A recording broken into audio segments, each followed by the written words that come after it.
Trading में normally candlestick study पे बहुत ज्यादा ध्यान देते हैं, टेक्निकल एनालिसिस पे बहुत ज्यादा ध्यान देते हैं, अपनी स्ट्रेटेजी पे दिन रात एक कर देते हैं, हर दूसरे दिन एक नया ट्रेडिंग नया स्ट्रेटेजी ढूंढने की कोशिश करते हैं। लेकिन अगर आप कहीं भी जाइए, कोई भी बुक उठाइए, कोई भी आप वेबसाइट उठा लीजिए, हर जगह ये बताया गया है कि ट्रेडिंग साइकोलॉजी वो 80 to 90% प्ले करती है रोल। एक ट्रेडिंग के लिए, एक ट्रेडर के लिए सबसे ज्यादा इंपॉर्टेंट है कि वो अपने माइंडसेट, अपनी ट्रेडिंग साइकोलॉजी पे ज्यादा ध्यान दे। जैसा भी उन्होंने बताया कि हम बेसिक बहुत सीख लिए, हमने टेक्निकल एनालिसिस बहुत सीख लिया, उसके बाद भी हम ट्रेड में फेल क्यों होते, ये बहुत जरूरी है। अगर हमारे ये समझ में आ जाए कि ट्रेडिंग में हम फेल क्यों होते हैं, जितने भी हमारे ट्रेडर्स हैं ज्यादातर लोग ट्रेडिंग में हैं, सबको ये मालूम है मेरी स्ट्रेटेजी क्या है, मेरा कहाँ पे स्टॉप लॉस है, कहाँ पर सपोर्ट है, कहाँ पर रजिस्टर, सब देखते हैं। लेकिन उसके बावजूद वो फेल क्यों होते हैं, उसके पीछे मेन रीजन है ट्रेडिंग साइकोलॉजी। लोग बोलते हैं कि हार्ड वर्क और स्मार्ट वर्क, लोग को बोलते हैं स्मार्ट वर्क करो। ट्रेडिंग में स्मार्ट वर्क किया जाता है, लेकिन उसके लिए जरूरी है कि पहले हार्ड वर्क करें। हार्ड वर्क का मतलब यह है कि आप पहले बेसिक है, एडवांस है, टेक्निकल एनालिसिस है, ट्रेडिंग साइकोलॉजी है और अपनी स्ट्रेटेजी है, ये सब हार्ड वर्क करके इसके बारे में पूरी नॉलेज लीजिए, उसके बाद आप ट्रेडिंग में एंट्री करिए। मेरा हर वर्ड जो है वो मेरा पर्सनल एक्सपीरियंस है, मेरा 12 साल का एक्सपीरियंस है, मैंने बहुत अप्स एंड डाउन्स देखा है, तो मुझको मालूम है कि एक ट्रेडर क्यों फेल होता है। अब मैं ट्रेडिंग साइकोलॉजी स्टार्ट करने से पहले कुछ ब्रीफ करता हूं, क्योंकि आप लोगों को तो नॉलेज बहुत है, बेसिक से लेके एडवांस तक साइकोलॉजी सब मालूम, लेकिन मैं मेरा पर्सनल एक्सपीरियंस आज आप लोगों के सामने मैं शेयर करने जा रहा हूं। पहले तो आप ये समझ लीजिए कि बेसिक जानना बहुत जरूरी है। अब बेसिक में क्या आता है कि भाई एक कैंडल स्टिक कैसी होती है, उसका हाई किधर है, लो किधर है, वो कहाँ पर किस सपोर्ट पे बनती है। फिर टेक्निकल एनालिसिस के बारे में जानना जरूरी है।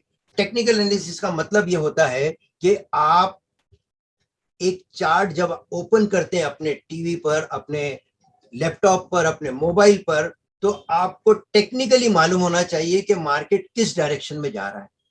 मैं ये सब ब्रीफ कर रहा हूँ, मैं आपको डिटेल स्टडी नहीं दे रहा हूँ, सिर्फ आपको समझाने के लिए। उसके बाद ट्रेडिंग साइकोलॉजी पर आता हूँ। तो जब हम एक चार्ट ओपन करते हैं तो उसमें हमको 3 से 4 ही चीज दिखती है। या तो मार्केट ऊपर जा रही है जिसको अप ट्रेंड बोलते हैं, या नीचे जा रही है जिसको डाउन ट्रेंड बोलते हैं।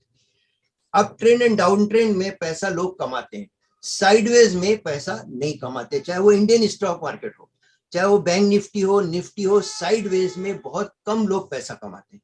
उसके पीछे रीजन ये है कि हमको ट्रेंड एनालिसिस आना बहुत जरूरी है। अगर हमको ये मालूम हो जाए कि अप ट्रेंड अप है, अप ट्रेंड डाउन है, तो हम आराम से पैसा कमा सकते हैं। I think you agree with my opinion. अब ट्रेडिंग साइकोलॉजी से पहले जो मैं आपको फिर बोल रहा हूं कि अगर हमको टेक्निकल एनालिसिस में मैं थोड़ा सा ब्रीफ करना चाहता हूं कि एक कैंडल 5 से 6 कैंडल है, जिसको बुलिश कैंडल बोल सकते हैं और बेरिश कैंडल बोल सकते हैं, जिसमें आता है hammer candle, engulfing candle, harami candle, white crows, black crows, inverted hammer, pin bar, ये सब आप नेट पे जाकर के पढ़ सकते हैं। ये सब चीजों में आपको हार्डवर्क करना है, बार बार अपने चार्ट को ओपन करके कोशिश करना है कि कहां पर कौन सी कैंडल बनी और मार्केट ने क्या रिएक्ट किया। ये बहुत जरूरी है, ये टेक्निकल एनालिसिस में आता है। टेक्निकल एनालिसिस में सबसे ज्यादा इंपॉर्टेंट है सपोर्ट एंड रेजिस्टेंस। अब जो सपोर्ट एंड रेजिस्टेंस है, इसको अगर आपको सीखना है तो आप हमारे सेमिनार में आइए, मैं लाइव आपको दिखाता हूं कि कैसे एक सपोर्ट एंड रेजिस्टेंस को वैलिड बोला जाता है।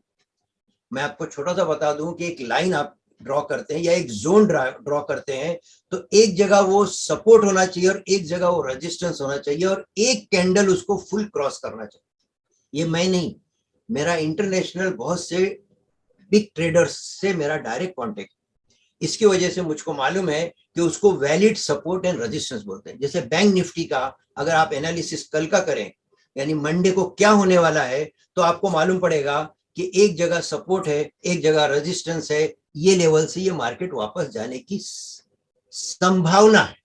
मार्केट में कभी भी कोई प्रेडिक्शन नहीं कर सकता। एक और आपको बता दूं कि कितना भी आपको टेक्निकल एनालिसिस आता हो, कितना भी आपकी स्ट्रेटेजी अच्छी हो, आप हर दिन एक लर्नर हो। हर दिन आपको एक सीखना है। हर दिन आप एक नए स्टूडेंट हो। कभी ये मत समझना कि मैंने सब सीख लिया और अब मैं बेस्ट ट्रेडर बन गया। ये पॉसिबल नहीं है। आपको हर दिन अपना नया माइंडसेट, नई दिमाग, नया सोच लेके बैठना है।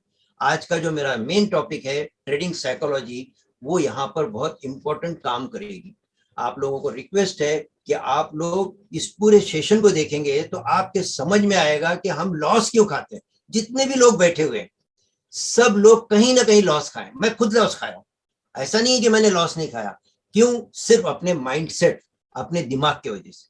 वही आज आपको सिखाना चाहता हूं मैं। कभी ऐसा होगा मेरे पूरे सेमिनार में, पूरे लेक्चर में, कि आपको लगेगा एक ही वर्ड को बार बार रिपीट कर रहा हूं, लेकिन वो ट्रेडिंग साइकोलॉजी ये बहुत इंपॉर्टेंट क्यों है वो मैं आपको बाद में बताता हूँ। इसके बाद पहले मैंने बोला बेसिक, उसके बाद टेक्निकल एनालिसिस, और थर्ड है ट्रेडिंग साइकोलॉजी जो आज का टॉपिक है, और फोर्थ इज स्ट्रेटेजी। आज मैं आपको एक ऐसी स्ट्रेटेजी लास्ट में बताने वाला हूं जिससे आप एक अच्छे प्रोफेशनल ट्रेडर बन सकते हो।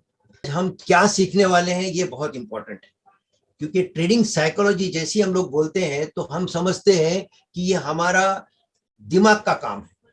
ऐसा नहीं है। टू बिकम अ ट्रेडर और एक अच्छा ट्रेडिंग साइकोलॉजी समझने के बाद ही एक अच्छे ट्रेडर बन सकते हैं। What we will learn today, ये 3 से 4 टॉपिक है। पहला है कि आप व्हाट इज ट्रेडिंग साइकोलॉजी, मैं आपको उसका डेफिनेशन बताऊंगा और थोड़ा सा उस पर लेक्चर भी दूंगा। उसके बाद आता है why 90% trader loses money in trading. आप इस बात को एग्री करेंगे कि ज्यादातर लोग पैसा लॉस करते हैं। 90%, ये बहुत बड़ी फिगर है। उसके बावजूद हर आदमी ट्रेडिंग करना चाहता है।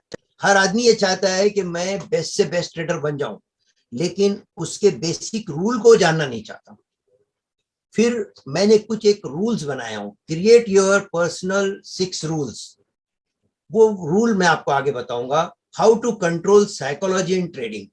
होता क्या है, जब आदमी ट्रेड लेता है ना तो उसको ये लगता है कि अब मेरा ट्रेड प्लस में ही जाएगा। तो किस तरीके से आपकी ट्रेडिंग साइकोलॉजी, आपके मेंटल स्टेटस को आप कंट्रोल करेंगे, ये बहुत जरूरी है। How to get mindset. अब ये माइंडसेट जो है, एक अच्छे सक्सेसफुल ट्रेडर का क्या माइंडसेट होना चाहिए, इस ट्रेडिंग सेशन के एंड में मैं आपको बताऊंगा।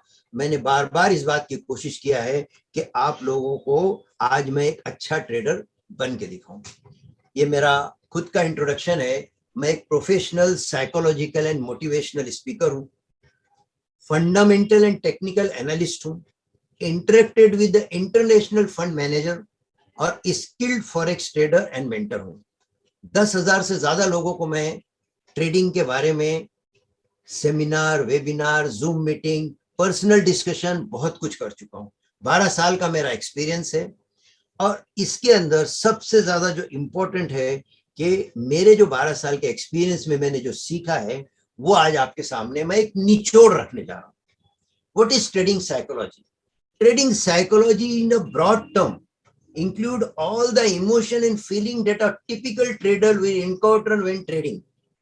यानी जब आप कोई एक ट्रेड लेते हो ना, उस वक्त ट्रेड लेने से पहले आपका दिमाग जो बात करता है और ट्रेड लेने के बाद जो बात करता है, वो जो फीलिंग्स आपके अंदर आती है, that is called the trading psychology. जैसे ही आप ट्रेड लेते हो तो आपके दिमाग में आता है कि मैं सही हूं या गलत हूं, मैंने सही टाइम पे लिया है या गलत किया है, मैंने स्टॉप सही जगह लगाया है या गलत लगाया, टीपी यहां तक लेना है या जल्दी निकल जाना है। ये सब मैं भी आपको एक स्टेप बाय स्टेप आपको बताने जा रहा हूं। 90% ट्रेडर लूजेस मनी। अब 90% ट्रेडर लूजेस मनी, अगर ये आप समझ जाएं तो वो 90% में तो हम सब लोग हैं। मैं भी हूं, आप भी हैं, सब लोग हैं। तो हम वो 10% में कैसे आए? आज मेरा जो ये टॉपिक है वो इसी बात पर है कि हम वो 10% में कैसे आए। देखिए जो हम लोग सीखते हैं ना टेक्निकल एनालिसिस, वो सिर्फ 10% है। टेक्निकल एनालिसिस में क्या क्या आता है? बेसिक आता है, चार्ट रीडिंग आता है, सपोर्ट एंड रेजिस्टेंस आता है, ट्रेंड लाइन आता है, ऑल इंडिकेटर्स आता है, चाहे वो एमएससीडी हो, किसी का आरएसआई है, किसी का बोलिंजर बैंड है, किसी का एडीएक्स है। हर आदमी, कोई वीवैप करता है, कोई मूविंग एवरेज लगाता है, ये सब जो है ना टेक्निकल है। इस चार्ट को अगर आप समझ लो तो आज आपके समझ में आएगा कि trading psychology plays a very big role in trading. और रिस्क एंड रिवॉर्ड यानी आपका मनी मैनेजमेंट, यानी आप जो कैपिटल लेके मार्केट में उतरे हो, उस जो आपका कैपिटल है उसका कितना परसेंट पर ट्रेड आपको लगाना है। क्योंकि हम यहाँ पर गैम्बलिंग करने नहीं आए हैं। अक्सर लोगों में ये देखा गया है कि नॉर्मली जो लोग हैं वो दूसरों को देख के, जैसे कल की बात है, एक दोस्त मुझको मिला और वो मेरे को बोला, मेरे गांव का एक दोस्त है, गुजरात साइड का है, बोलता है वो फॉर्च्यूनर में घूम रहा है और लोग उसके पास पैसा लेके आ रहे हैं। अब ये जो है वो देख के वो बोलता है मेरे को भी सीखना है। तो अगर इसको तुम गैम्बलिंग के हिसाब से या एक दिन में पैसे वाला बनने के हिसाब से अगर आप ट्रेडिंग में आ रहे हो, तो वो सबसे बड़ा साइकोलॉजिकल ताबू है, सबसे बड़ा साइकोलॉजिकल प्रॉब्लम है। क्योंकि आप पैसा कमाने के लिए इस बिजनेस में आ रहे हो, जबकि आपको पहले टेक्निकल एनालिसिस समझना है, रिस्क एंड रिवॉर्ड समझना है, कैंडलस्टिक स्टडी समझना है। ये सब समझने के बाद फिर आपको ट्रेडिंग में आना चाहिए। पैसा हर जगह मिलता है, लेकिन उसके लिए पहले नॉलेज, डिसिप्लिन और मैनेजमेंट, ये सब बहुत जरूरी है। एक छोटी सी दुकान भी अगर आप खोलोगे ना, तो वहां पे भी पहले आपको मनी चाहिए, उसके बाद आपको जगह चाहिए, उसके बाद मैनेजमेंट चाहिए, फिर डिसिप्लिन चाहिए। हर चीज होने के बाद पैसा आता है। यहाँ पर भी आपको अपने डिसिप्लिन, अपने माइंडसेट, अपनी साइकोलॉजी पे कंट्रोल करना आना चाहिए। एक बार आपको कंट्रोल करने आ गया, पैसा चल के आएगा। आप पैसा कमाने का मत सोचो, पहले किस तरीके से पैसा कमाना है उस पे ध्यान दो। तो जो टेक्निकल एनालिसिस है ये बहुत इंपॉर्टेंट रोल प्ले करता है। ये अगर नहीं है तो साइकोलॉजी का कोई रोल ही नहीं है। तो आप अपने टेक्निकल एनालिसिस में जितना मास्टर हो सको उतना करो।